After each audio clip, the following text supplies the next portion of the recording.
So now we've thought about who our audience are and how we might want to target them, we need to think about which platforms to use to do this and what to share on those platforms.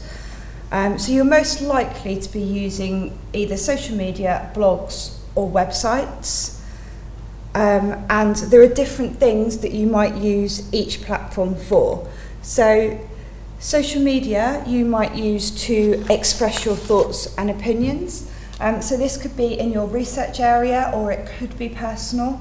As I said, beware of getting into a Twitter row. If you are expressing views and opinions, try and be very, very diplomatic and don't be goaded.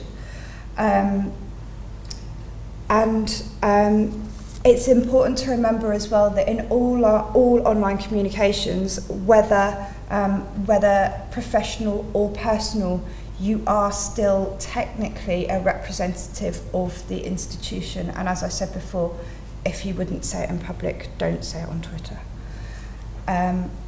You might also use social media to raise awareness of your research group, your research project, your centre. It's a really great way of connecting with other people in your area. So you might find there are loads of people on Twitter, you might find some groups on academia.edu, you might find there's even LinkedIn groups that are focused around your research area. So there are loads of different ways of tracking these people down, and again, it's one of those things that you'll build up over time. Share interesting information. If you just broadcast fairly mundane, boring stuff, you're not going to get the same amount of engagement as you will if you find some really interesting information and put that out there for other people to consume. And share links to details of your publications. So if something's been published, then tell the world about it. Put it all over your social media. Put a link on your blog, on your website, etc. Social media can also be a really great place to ask questions. If you're struggling with the answer to something, you'd be surprised at how easy it can be to get that answer on Twitter, or on academia.edu, or on ResearchGate, or even on Facebook. And people often also ask when is the best time to share on social media. Now there is loads and loads and loads of stuff out there if you go searching around for when is the best time to share. But really the answer is when you have time.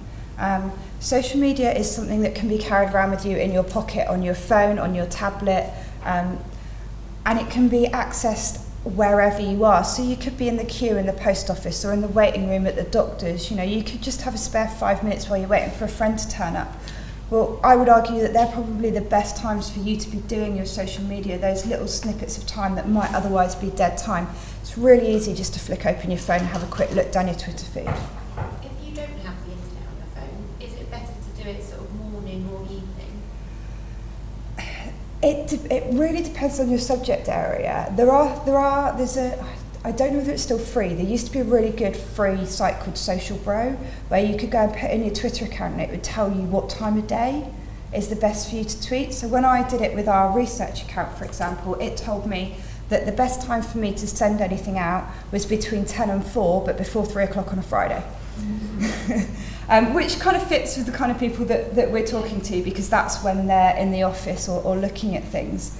So it really does depend on your area. I mean, if you were looking to target teenagers, then I would say evenings, because that's when they're going to be using their social media. Again, parents, probably evenings, because they're at work all day and it's going to be in the evening when they're probably going to be looking at things. So it is quite target audience specific, but if you're looking at academics, businesses, charities, all of those kind of things, generally 9-ish to 5-ish Monday to Friday is probably a good time to be doing it. That said, people do it outside of those times, so there really aren't any set do it between these times.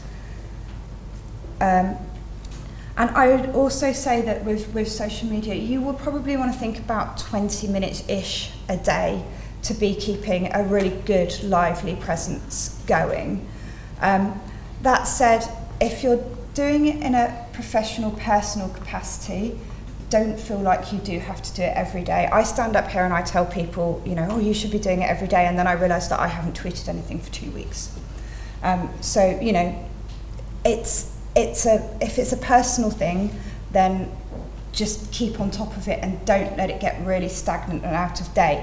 If you were running a corporate account for a group or a project that had a corporate name, then I would say it's much more important for you to be doing something on a daily basis, because it's then the reputation of that piece of research, that centre, that group, whatever it may be, that you're upholding when you're using the social media.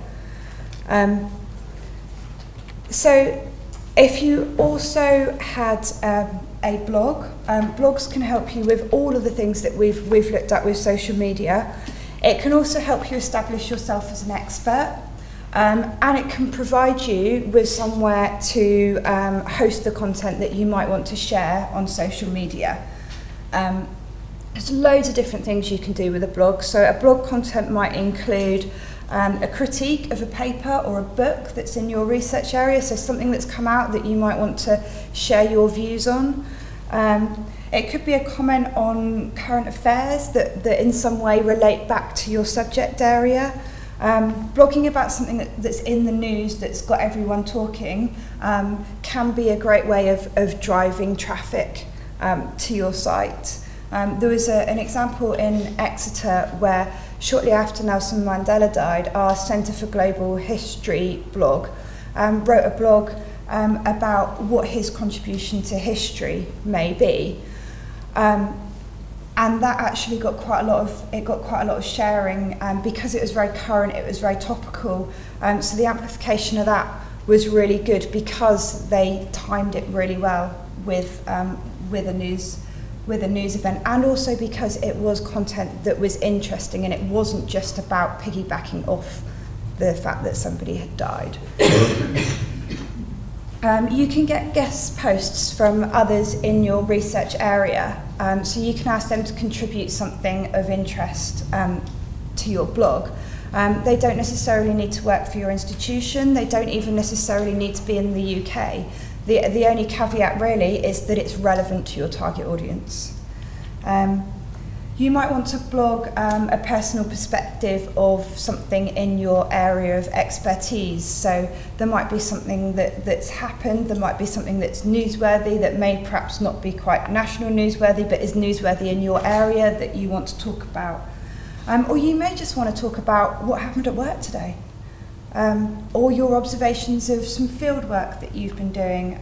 Obviously be aware of IP, as we talked about in the earlier session. But there's loads and loads of different things that you can talk about. A great way to figure out what kind of things to blog about is to look at blogs that your target audience are using and other blogs in your subject area and see what kind of things they're doing, what kind of engagement they're getting. And also have a look at the kind of words that they're using and who they're targeting.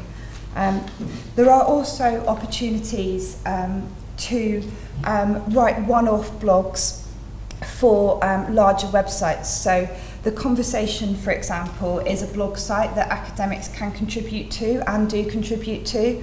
And that way it only needs to be a one-off contribution, and can also have much wider leverage than a small blog based within your institution might have.